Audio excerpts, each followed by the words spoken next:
एक बार फिर से आप सभी का स्वागत है। मैं अर्चना मिश्रा लाल बाग गर्ल्स इंटर कॉलेज के यूट्यूब चैनल पे आप सभी का स्वागत करती हूँ। और बच्चों, आई होप आप सभी अच्छे होंगे, स्वस्थ होंगे और अच्छे से पढ़ाई कर रहे होंगे। तो आज चलिए हम पढ़ते हैं क्लास 10th का कॉमर्स का हमारा जो चैप्टर चल रहा है उसका फाइनल अकाउंट। ठीक है, उसमें हम पिछले लेक्चर में पढ़ चुके हैं लाभ हानि खाता, व्यापारिक खाता, ये सारी चीज़ें हम पढ़ चुके हैं। आज जो हमें पढ़ना है वो हमें पढ़ना आर्थिक चिट्ठे के दो भाग। मैंने पिछले लेक्चर में पढ़ा था कि आर्थिक चिट्ठे के दो भाग होते हैं, दायित्व पक्ष और संपत्ति पक्ष। आज हम पढ़ेंगे कि दायित्व पक्ष को कितने भागों में बांटा गया है, यानी दायित्व को कितने भागों में बांटा गया है और संपत्ति को कितने भागों में बांटा गया है। आता वो दाएं और बाएं पक्ष में ही है, लेकिन उसकी कैटेगरी हमको पता होनी चाहिए। तो चलिए देखते हैं दायित्व और संपत्ति पक्ष। यहाँ पे मैंने एक चार्ट बना दिया है आपके लिए वर्गीकरण का। अभी इसको ऊपर हम डिटेल में पढ़ेंगे। ये है आपका आर्थिक चिट्ठे का दायित्व पक्ष और ये है संपत्ति पक्ष। दायित्व पक्ष को मैंने बताया था कहते हैं लायबिलिटीज और संपत्ति पक्ष कहते हैं एसेट्स। अब दायित्वों को हम तीन भागों में बांटते हैं, स्थायी दायित्व, चालू दायित्व और संभावित दायित्व। इसी प्रकार संपत्ति को हम बांटते हैं पांच भागों में, स्थायी संपत्ति, चालू संपत्ति, तरल संपत्ति, काल्पनिक संपत्ति और क्षयशील संपत्ति। अब इन संपत्तियों के बारे में हम डिटेल से पढ़ते हैं कि ये संपत्ति आखिर और दायित्व है क्या। दायित्व पक्ष, स्थायी दायित्व, चालू दायित्व और संभावित दायित्व, जिनके बारे में मैंने आपको यहाँ पर बताया। देखिए, स्थायी दायित्व क्या होते हैं? ऐसे दायित्व जिनका भुगतान लंबे समय के बाद या व्यापार की समाप्ति पर किया जाता है, जैसे पूंजी, दीर्घकालीन ऋण आदि। यानी स्थायी दायित्व की यदि बात की जाए तो स्थायी दायित्व वो दायित्व होते हैं जो व्यापार के प्रारंभ करने पे तो आप लेते हैं, यानी आपने ऋण ले लिया, पूंजी लगा दी और उनका भुगतान आप कब करना है? जब आपका व्यापार जिस दिन समाप्त होगा या बहुत लंबे समय 2-4 साल 5 साल के बाद आपको व्यापार में करना होगा।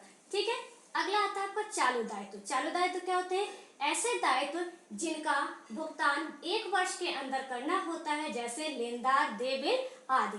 अब चालू दायित्व वो दायित्व होते हैं जो व्यापार में लगातार होते रहते हैं, यानी हम व्यापार करते हैं, साल भर जो भी लेन देन करते हैं उसके लिए वो क्रिया चलती रहती है। ऐसे दायित्वों को हम चालू दायित्व कहते हैं और व्यापार में इन्हीं दायित्वों का निरंतर किया जाता है।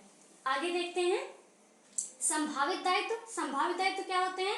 इनका भुगतान किसी घटना के विशेष के घटित होने पर किया जाता है, जैसे मुकदमा हारने पर, बिल अनादर पर आदि। अब संभावित दायित्व क्या होते हैं? इनको कंटीजेंट लायबिलिटीज भी कहते हैं बेटा, और ये बोर्ड में कई बार क्वेश्चन भी आ चुका है कि संभावित दायित्व किसे कहते हैं। संभावित दायित्व वो दायित्व होते हैं किसी घटना विशेष से घटित होने पर व्यापारी को भुगतान करना होता है, अन्यथा उनका कोई भी लेखा नहीं किया जाता है।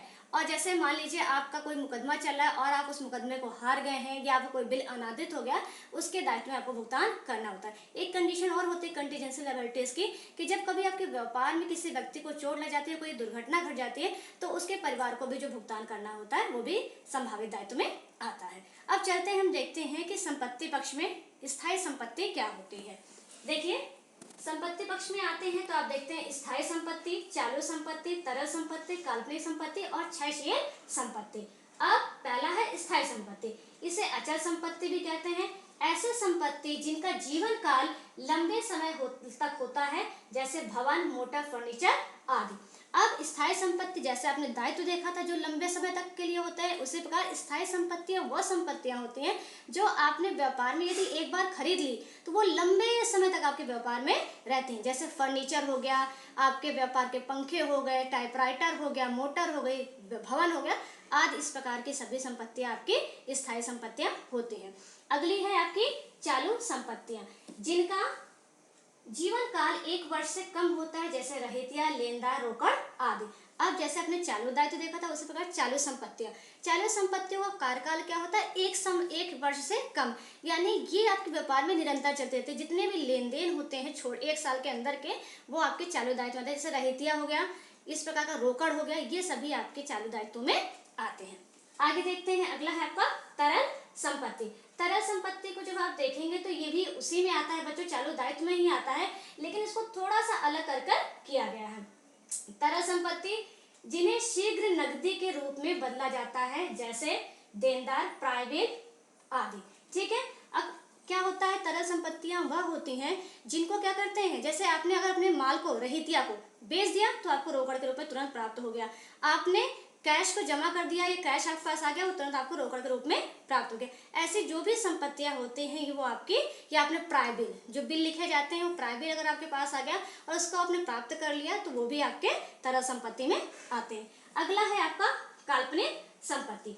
देखिए काल्पनिक संपत्ति के रूप में अगर देखते हैं तो दायित्व तो ऐसी संपत्तियां होती हैं, काल्पनिक दायित्व तो ऐसे संपत्तियां होती हैं जो अमूर्त होती हैं, यानी जिनको आप छू नहीं सकते हैं। ऐसे संपत्तियां जिनको, ऐसे आपने ख्याति के बारे में सुना होगा, ख्याति को आप छू नहीं सकते, यानी जो हमको दिखती नहीं है उसको कहते हैं, इसको अमूर्त संपत्ति भी कहते हैं। अब डिफिनेशन में देख लेते हैं। काल्पनिक संपत्तियां अमूर्त भी कहते हैं और जिनका मूर्त रूप नहीं होता है, यानी जिनको हम छू नहीं सकते हैं, कोई रंग रूप आकार नहीं होता है, इसका वास्तविक मूल्यमान संभव नहीं है। दूसरी चीज क्या है, ये काल्पनिक होती है तो इसका कोई मूल्य की गणना या इसके बारे में आप अनुमान नहीं लगा सकते हैं। जैसे और संपत्ति है कि आपके पास फर्नीचर है, आप उसका अनुमान लगा सकते हैं, ये ऐसे संपत्ति थे जिनका आप अनुमान नहीं लगा सकते हैं। आपके जितने पूर्वदत्त आय भी होते हैं, व्यय होते हैं, उन वो भी इसमें आते हैं। नेक्स्ट है आपका क्षयशील संपत्तियां। देखिए क्षयशील कहते हैं जिनका मूल्य समय के साथ कम होता जाता है, यानी वो संपत्तियां जिनका आपके व्यापार के साथ साथ धीरे धीरे मूल्य क्या होता है, कम होता जाता है और आप उससे व्यापार करते हैं, उसको क्षयशील संपत्तियां कहते हैं। जैसे आपने पट्टे में कोयले का कोई भवन ले लिया, जिसके आप पट्टे में कोई भूमि ले ली कुछ साल, 10 साल 20 साल के लिए, और क्या होता है कोयले की जब आपने खान ले ली, उसमें आप कार्य करें, धीरे धीरे क्या होता है उसका कार्य करते करते कोयला खत्म हो जाता है। इस प्रकार की जो भी संपत्तियां होती है जिनका धीरे धीरे उपयोग कम होता जाता है वो क्षयशील संपत्तियां कहलाती हैं।